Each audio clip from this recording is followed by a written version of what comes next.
Commissioner Rawalpindi مستعفی بھی ہوئے ہیں. کہا جی کہ راولپنڈی ڈویژن کی جو سیٹیں ہیں وہ ریگڈ ہوئی ہیں اور اس میں آپ کا نام اور چیف الیکشن کمشنر کا نام نہیں. میرا کیا تعلق ہے الیکشن سے؟ یہ انہوں نے نہیں بتایا, بس صرف آپ کا نام کہ یہ دونوں جو عہدیدار ہیں یہ ملوث ہیں. واقعی کون صاحب ہیں؟ یہ لیاقت چٹھا صاحب ہیں, کمشنر راولپنڈی, اور ابھی انہوں نے استعفیٰ بھی دیا. اگر ان کے پاس کوئی ثبوت ہے, پہلی بات تو بتائیں کہ جی الیکشن مینوپولیٹ ہوئے ہیں. اچھا, اس میں چیف الیکشن کمشنر اور چیف جسٹس پاکستان کا بڑا کردار ہے. اچھا, میرا کردار میں ایک حد تک تو ہے کہ الیکشن کروانے میں, اگر آپ سمجھتے ہیں اگر کوئی الیکشن نہیں چاہ رہا تھا تو وہ تو دوسری بات ہے. الیکشن تو کروائے نا, وہ تو ہم نے نہیں, ہم نے حکم نہیں دیا تھا. میں واضح کر دوں, آپ لوگ بار بار یہ کہتے ہیں ہمارے حکم پہ. ہم نے دونوں جو تھے آئینی عہدیدار صدر پاکستان ہیں اور دوسرے الیکشن کمیشن آف پاکستان, وہ بھی ایک آئینی باڈی ہے, تو ان میں آپس میں بحث چل رہی تھی کہ تاریخ کون دے گا. تو ہم نے یہ کہا کہ آپ جا کے فوراً بیٹھیے اور اس کا تصفیہ کیجئے اور تعین کیجئے تاریخ کیا ہوگی, ہمیں آگے بتا دیجئے.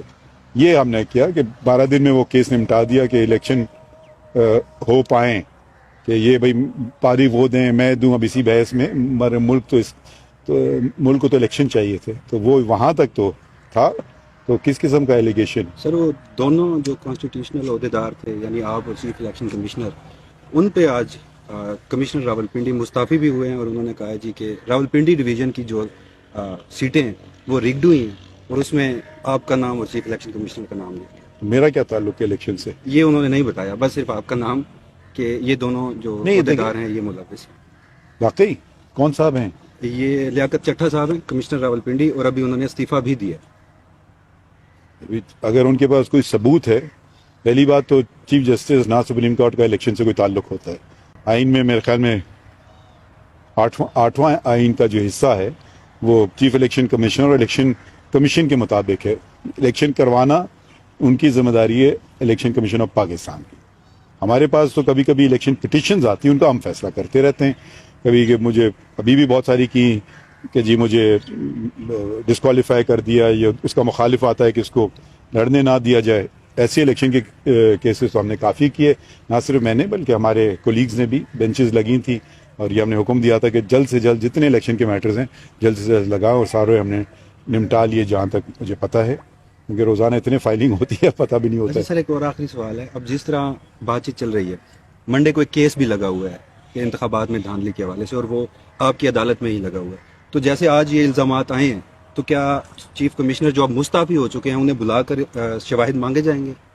یہ پہلی بات تو میں جو کیس لگے ہوئے ان کے متعلق میں بات نہیں کرتا ہوں. جو کیس فیصلے ہو جاتے ہیں وہ پھر پبلک پراپرٹی بن جاتی ہے, اس پہ آپ بھی رائے دے سکتے ہیں, کوئی بھی رائے دینے کا کہ اگر کوئی کیس آپ بتا رہے ہیں کہ لگا ہوا ہے پیر کو, تو آپ آ کے سن لیجئے گا کیا ہوتا ہے اس میں. مجھے نہیں پتا, میں تو ابھی تو میں دوسرے کام کر رہا تھا. ابھی میں لکھ رہا تھا وہ 62(1)(f) کا جو فیصلہ تھا, جس پر ہم نے شارٹ آرڈر تو ایشو کر دیا تھا, تو ڈیٹیل ریزنز کے لیے آ جایا ہوا تھا. مگر کیونکہ یہ ادھر کام ہو رہا ہے, ان کو ذرا میں دیکھ رہا ہوں کہ ٹھیک جلدی ہو جائے, کیونکہ کوشش کر رہے تھے کہ جیسے انہوں نے بتایا 23 مارچ ایک بہت ہی سگنیفیکنٹ دن ہے پاکستان کی تاریخ میں, تو کوشش یہی رہتی ہے کہ کام ہم کریں جلدی سے جلدی.